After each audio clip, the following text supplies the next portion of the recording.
Hi, my name is Angela Green, and for my evidence-based project, my social problem is youth violence and peer victimization. I found an article in Prevention Science Journal that reported on a study that reviewed the OWAS Bully Prevention Program, OBPP, as an intervention. Study participants were 1,791 students, mostly African American, middle schoolers from urban settings in 3 high crime, high poverty communities. The study design was multiple baseline. The order and timing of intervention activities were randomized across 3 schools. Data was collected using 4 instruments: Problem Behavior Frequency Scale, or PBFS, for teachers. There was a PBFS version for adolescents. School Safety Problem Scale that the kids filled out, and then there was a high risk behavior scale that the teachers filled out. There was self-reports that the adolescents used, and then the teachers used a rating scale. And all the data was collected every 3 months for 5 years. This article, the introduction explained why the authors did the review, or why they did the study. They felt there was a lack of adolescent violence prevention interventions that address factors within the broader environment rather than on individual level. The OBPP is an example of a school-based intervention that provides a comprehensive approach to reducing aggression. So the program includes supervision of students by school staff of hotspots in the school where bullying is known to take place. There's also school-wide rules. They have meetings with the teachers and the students to make up rules against the bullies, rules against bullying. And they also have a curriculum for lessons on leadership, relational aggression, and stress management.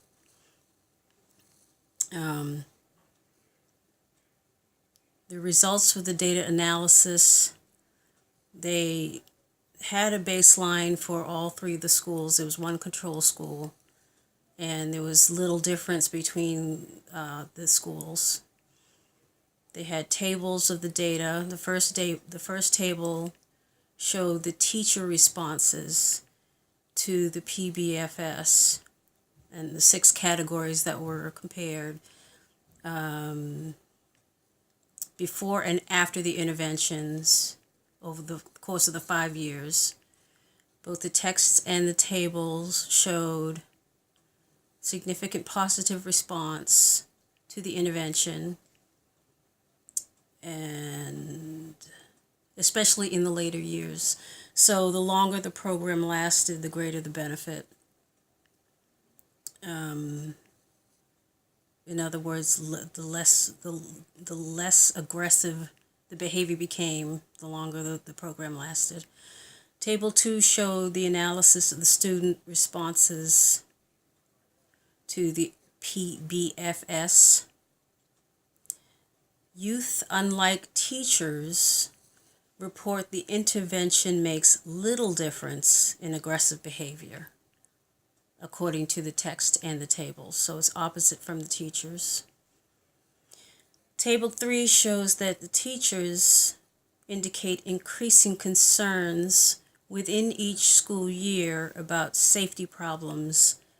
Safety problems is their term in the school, but students indicate decreasing concerns about safety problems.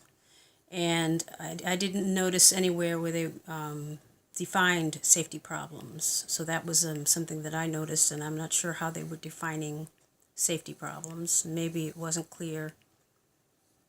It seems teachers and students don't agree on what that means. I made a note about a cultural sensitivity issue. The writers said that the OBPP, there was a lagged effect in physical aggression category. They explained that away by saying that adolescents in urban settings may feel compelled to respond aggressively to forms of provocation that they feel cross the line. I get that one area, the OBPP was less effective, especially right away. Maybe it was more effective in the 4th or 5th year, but not as much as in other areas. And that's one area they felt there could be more research done, as in, the physical aggression. But that one statement sounds like they're saying that kids who live in urban areas are more violent than kids from suburban areas. That's what it sounds like they're saying to me. And that sounds racist to me. I hope that makes sense.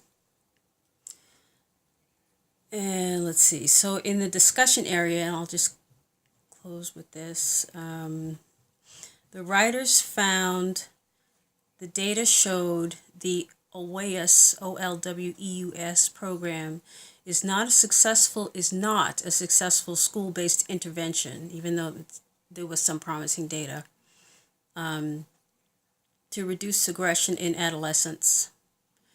And they did give a caveat to that, quote unquote, it is important to note that our measure had teachers rate It is important to note that our measure had teachers rate the extent to which specific issues were a problem at their school, not their frequency. So they were rating the extent to which specific issues were a problem, not their frequency. Right. So it depends on how you look at the data, I guess is what they're saying, that they had so many measures. The data can be interpreted in different ways, is what I wrote. There are so many measurement tools, so many things were being measured that they could overlap and compete with one another, that I just think the study was just too complicated in its design, and that would be my critique. That one thing I would say was a problem. And they agreed, because later on, toward the end of the article, in the limitations section, it said, differences in the focus of student and teacher measures also complicates the interpretation of our findings. The significant findings on teachers' ratings, but not on student report, may indicate the program effects did not generalize outside of the school settings, although it could also reflect bias in teachers' ratings of increased school safety problems and the lack of significant intervention effects on their ratings and student norms are not consistent with this premise. Our ability to detect intervention effects may have also been affected by limited variability in the frequency of aggression based on the past 30 days, particularly for physical aggression and victimization. So that was the end of my analysis, but as far as treatment, the authors mentioned that they were thinking about using the OWEUS program as a springboard to leadership training in after-school programs, and that's exactly what I wanted to try to do. And that's why I went back to school for social work. So that was exciting to me.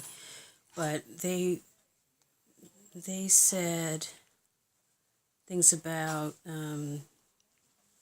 individual skill building, individual level components, individual supports for students who perpetrate bullying and or were victims. So different skill building.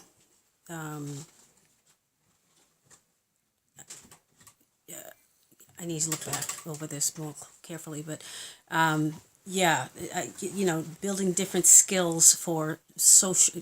They're doing social emotional learning in schools now, mostly for bullying and bully behavior, and this is the area that I want to specialize in when I finish school. So I'm going to look back at this and do it in my one-page paper and get into more detail, but I'm going to stop the video here.